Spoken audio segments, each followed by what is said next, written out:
Pozdravujem vás pred obrazovkami, milí diváci. Dnešný slovenský magazín Domovina sa hlási z Išasegu, kde sme prišli pátrať po tzv. Cvernovej knihe osady.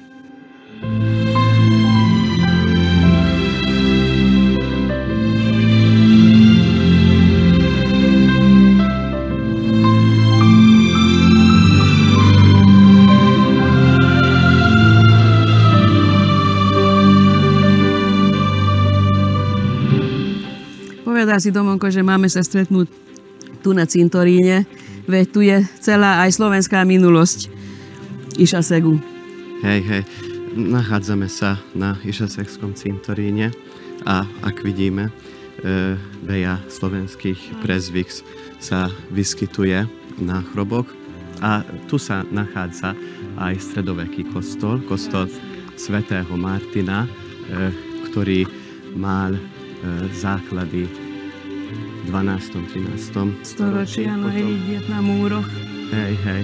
No samozrejme, častokrát renovali počas uhorskej histórie a keď sa sťahovali Slováci na Išaseg aj vtedy.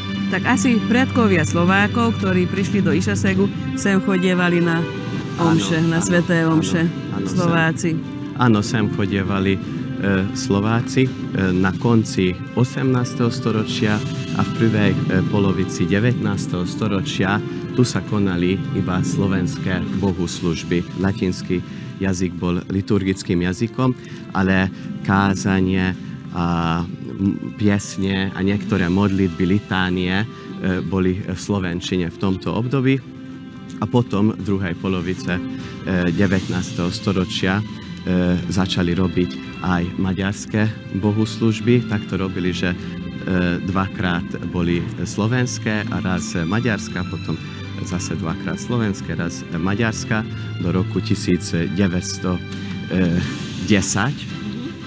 A tedy farár zvýšil počet maďarských bohoslužieb a potom po prvej svetovej vojne už zrušili. Po Maďarsku. Už zrušili slovenské.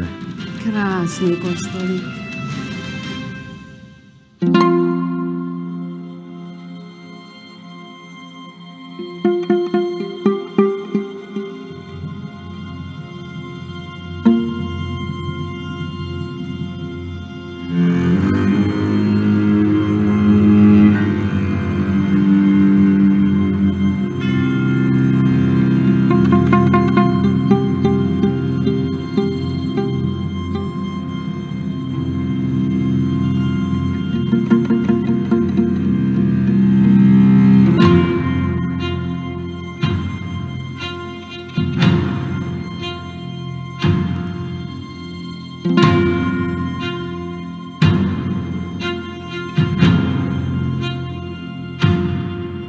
V minulom storočí v 30. rokoch postavili nový kostol svätého Štefana Uhorského a v tom kostole už sa nekonali slovenské bohoslužby.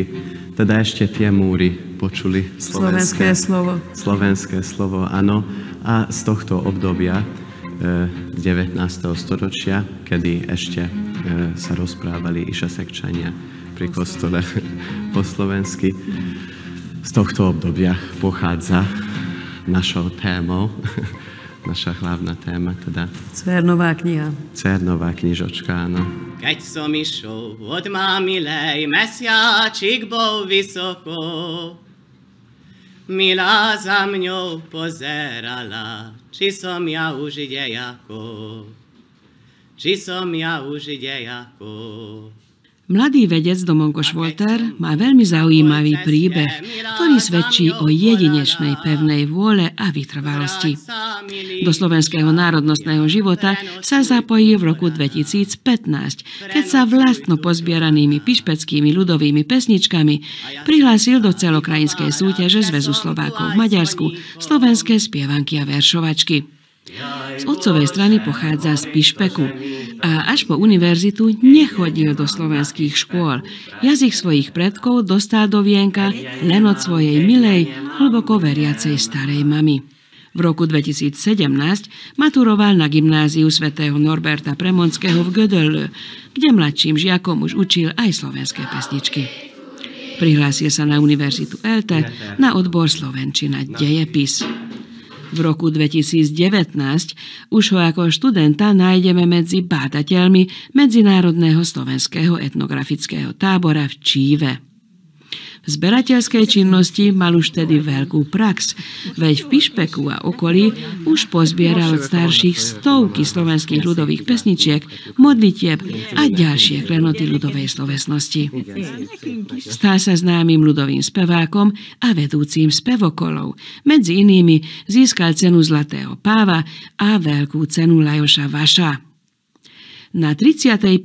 celoštátnej študentskej konferencii z národopisu vyhral prvé miesto, čo je významné odborné uznanie. V roku 2021 vydal svoju prvú samostatnú knihu Ľudová religiozita v Pišpeku. Diplom zo slovenčiny a dejepisu získal s vynikajúcim výsledkom. Vyučuje v svojej alma mater v Gödöllő a v Budapešťanskej slovenskej škole a je doktorandom Univerzity ELTE. V posledných 5 rokoch viedol ženský spevokol v Išasegu a snažil sa nájsť, odkryť a uverejniť všetky slovenské poklady osady. Cvernová kniha Išasegu je jeho druhou samostatnou knižnou publikáciou. Hneď sa dozviete, prečo sú informácie, ktoré obsahuje, také vzácne, nielen ohľadom minulosti, ba aj budúcnosti slovenskej komunity, tejto pripešťanskej osady. Jaj, Bože môj, či je tomu dobre, komu odnes aj sladká žije, ale mne nikto neuverí.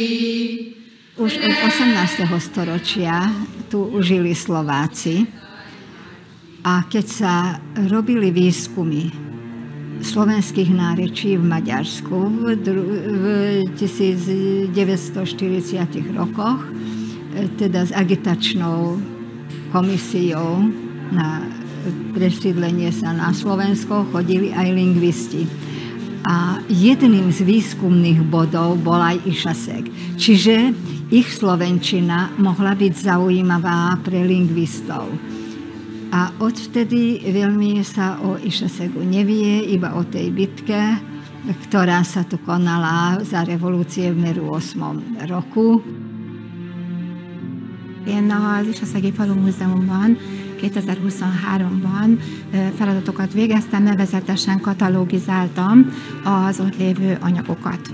És akkor fedeztem fel, hogy olyan érdekes imakönyvek vannak a múzeumnak a birtokába, amelyek több mint imakönyvek voltak, hiszen olyan írásos anyagok voltak benne, amíg akár egy történetet is elmondtak, és a tetejében még gyakorlatilag az én őseimre is vonatkozó anyagok voltak. Dragonya Évának az imakönyvét is megtaláltam, és ugye ezek 1700-as, 1800-as években íródott, kézzel íródott bejegyzések voltak az imakönyvbe, amik engem arra sarkaltak, hogy jobban megnézzem a beltartalmát, és mivel az Isaszegi asszonykórusnak vagyok a tagja, így Voltaire Domonkosnak elmeséltem, hogy én miket észleltem, találtam a múzeumnak a birtokában. To je priam zázrak, že Domonkos našiel tento materiál, je veľmi hodnotný. Už aj preto, lebo slovenská minulosť Išasegu je zastretá a práve to, že sa takéto relikty náboženského charakteru. Teraz už patria však do kategórie ľudovej religiozity, našli a v slovenskom jazyku. To znamená však, že to je vlastne výraz identity.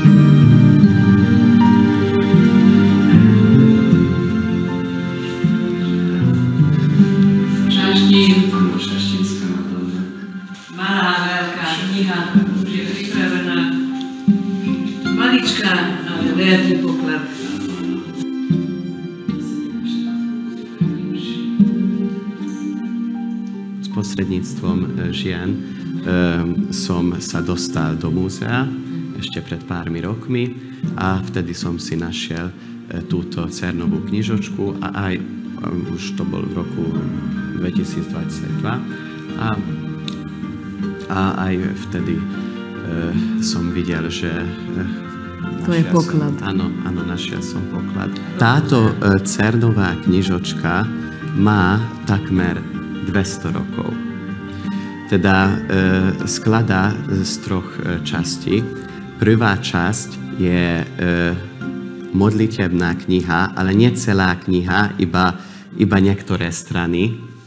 Niektoré strany z prvej polovici 19. storočia, teda 20. rokoch, slovakizovaná čeština. A potom nasleduje leták z roku 1848. To je Mária Bešňovská. Mária z Bešňov, hej. Vydali tento leták v Budíne. Píše o histórii putnického miesta Bešňov. A dá sa prečítať, že zázračnú sošku Panny Márie našiel jeden išasekský nádeník Martin Tóth. Áno, pri kopaní. A takto zvolal, že to je obraz blahoslavenej Panny Márie. A takto sa našla táto zázračná socha v Bešňove. A to naozaj je zdrojom hrdosti pre Išasekčanov, nie? Potom nasledujú rukopisy. Hneď ukážem ti dátum. 1838. A rukopisy obsahujú najmä duchovné piesne a potom taká rodinná kronika. A veľmi zaujímavá kronika. Ktorej rodiny? Hernešovci a potom knižka sa dostala do Ragáčovcov a takto sa dostala do múzea v roku 2016. Miestny obyvateľ Lajos Ragáč daroval túto knižku múzeu. Pre mňa sú veľmi zaujímavé rukopisy slovakizovanej češtine a nielen slovakizovanej češtine, ale aj v miestnom nárečí. A to veľmi zaujímavá história rodín, ktoré mali túto Cernovú knižočku. A porovnal som s matrikami na fare tieto údaje, ktoré zapísali do knižky a našiel som veľmi zaujímavé osudy, tragédie. Teda v tomto období vojen a epidémií zaujímavá rodina. Vidíme, že tento muž, ktorý začal zapísať tieto údaje, mal napríklad 5 žien. 5 manželiek. Áno. Tak asi ich stratil však, lebo v tom čase ešte neboli rozvody, ale bohužiaľ choroby prišli, epidémie. No, treba prečítať knihe. A čo sa stalo s pesničkami? Pesničky dostali melódie a som sa snažil naučiť ženám v skupine. A ešte sme vydali malý zošit, malý leták, ktorý obsahuje 6 išasekských piesní z tohto obdobia, z tejto cernovej knižočky. A tieto piesne už spievajú na pódii a môžem to povedať, že tento projekt obsahoval aj také časti a také výsledky, že ženy s takým spôsobom môžu uchovať slovenské tradície a môžu uchovať slovenskú minulosť v Išasegu. Vitaj, kráľovná nebeská Panna Mária, vitaj, patronka uhorská, si stála ľudia. Zdravá, zdravá, zdravá, Mária, pros za nás. Pápež Inocent XI v roku 1683 vyhlásil 12. september za sviatok Najsvätejšieho mena Panny Márie. A krst knihy Domonkoša Woltera sa tiež konal v miestnom kultúrnom dome v ten deň. Veď aj mariánsky kult a hlboká viera spájajú našu pripešťanskú Slovač. Na pozvanie Išasekčanov s mariánskymi slovenskými pesničkami prišli aj priateľské spevácké zbory z Ečeru, Kerestúru a Čemeru. Z dosti ďadla pekle nebo si stála ľudia. Zdravá, zdravá, zdravá, Mária pros za nás. Matka Boská Ružencová, oroduj za nás. Domonkos nevét először akkor hallottam, amikor az asszony kórus küldött egy kis ismertetőt magukról, és hát írták ugye ebben, hogy volt a Domonkos ugye a művészeti vezetőjük. És hát néhány hónappal azzal is szembesültem, hogy Domonkos nem csak énekhangjával tűnik ki és művészeti tehetségével, hanem tudományos kutatásokat is végez. És hát nagy örömmel vettem kézbe ezt a Isaszegi célnakönyvet, amely egy olyan könyv, az ember, hogyha belenéz, akkor látja, hogy mennyire szépen van kivitelezve, és hát a tartalma is mutatja azt, hogy mennyire fontosak a hagyományok, és hogy milyen fontos az a munka, amit ő végez. Hneď na prvý pohľad bolo vidieť, že toto je niečo veľmi dôležité a veľmi vážne, hodnotné a že s takýmto materiálom na tej úrovni vie pracovať iba ten, kto sa venuje do hĺbky výskumom a berie svoju vedeckú dráhu vážne. Ami ki van vetítve ének, azt sikerült rekonstruálnunk is. Megtaláltam 1693-ban, jelent meg egy kancionál, egy énekgyűjtemény Prágában, és abban ennek a szövegnek egy változata szerepel, és ott kotta is van hozzá. Ezt a kottát vettem alapul, mikor az Isaszegi asszonykórusnak visszatanítottuk ezt az éneket. Illetve megemlíteném, Csömörön a század elején ezt az éneknek egy másik változatát az akkori csömöri kántor is lejegyezte, de az eredeti az 1693-ból származik. Mária pod krížem stála, žalostne plakala. Kríž na smrť synáčka svého, tak smutne hľadala. A synu môj najmilejší, jak veľmi vysoko. Visíš na kríži rozpatí, odo mne ďaleko. A Bože môj z vysokosti, daj mi nesumríti, aby mohla s mým synáčkem spolu pohľad mati. Az Isaszegi Füzetek sorozat szerkesztőjét kérdezem, hogy hogy mekkora kincs ez most Isaszegnek, hogy megjelent az Isaszegi Cérnakönyv. Igazából azzal a reménnyel indítottuk útjára ezt a sorozatot, hogy ilyen kincsek napvilágra kerülnek, tehát részben olyanok, amik már ott vannak íróasztalok fiókjában, vagy Winchestereken, illetve, hogy inspirálunk ilyen fiatal kutatókat, mint Domonkos is, hogy újabb felfedezéseket tegyenek. Ami ennek a kiadványnak is, meg az előzőeknek is a különlegessége, hogy régi isaszegi hímzés minták az öreg hímzésnek a mintakincse jelenik meg ebben is. Tehát amellett, hogy tudományos igényességű ez a tartalmát dicséri, de a külalakja is, hát igen, szép ennek a... És egyébként mennyire van jelen a köztudatban az isaszegi fiatal vagy középgeneráció körében az, hogy Isaszeg egy szlovák gyökerű település? Nagyon kevéssé. Azt gondolom, hogy kell hozzá egy Domonkos, meg kell hozzá az isaszegi asszonykórus, hogy ezek tudatosuljanak.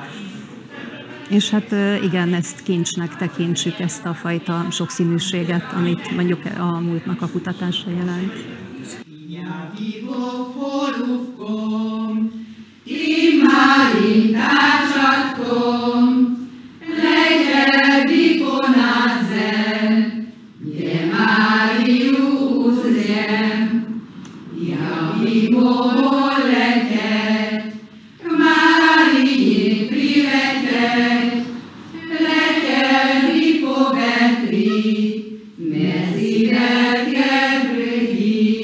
Hogy birkóznak meg ezekkel a régi vallási énekekkel? Egyre jobban élvezzük ezeknek az énekét. Én személy szerint úgy érzem, hogy mivel szlovák gyökerekkel is rendelkezem, kincsek családból származom, és valahol én azt éreztem, hogy ezek az énekek szívhez szólóan nagyon jó énekelni, és nagyon szép maga a szövegrésze is. Ezek a mi őseinknek az énekei, amiket a templomban énekeltek, és ez valahogy maga a felelvelenítés, maga az, hogy én magam is énekelhetem, és ez számomra nagyon megható volt.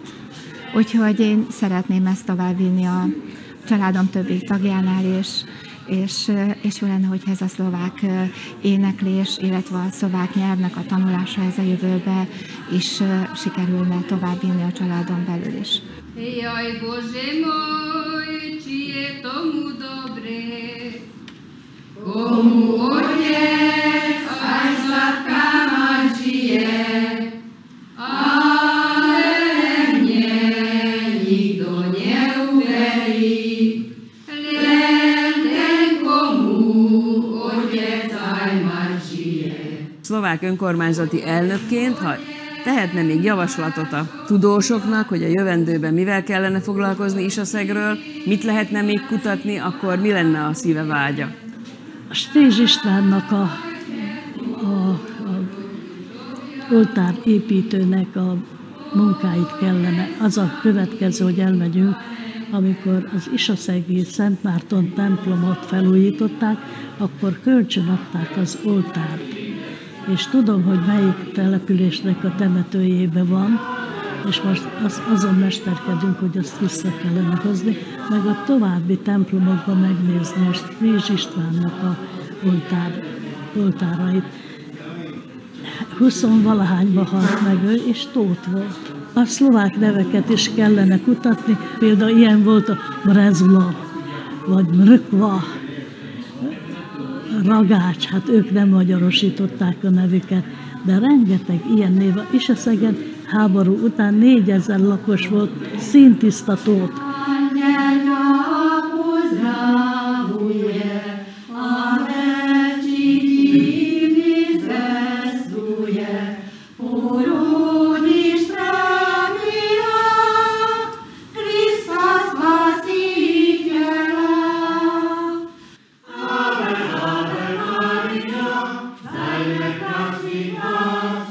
Zdravá,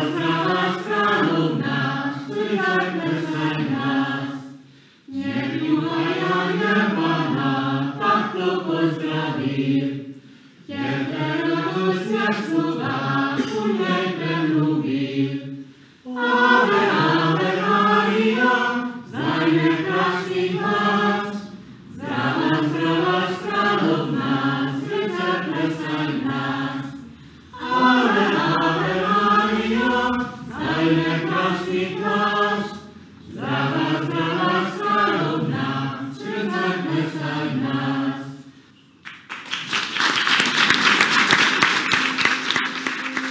sú ešte také tajné poklady, ktoré by sa tu dali objaviť? Podľa teba slovenské?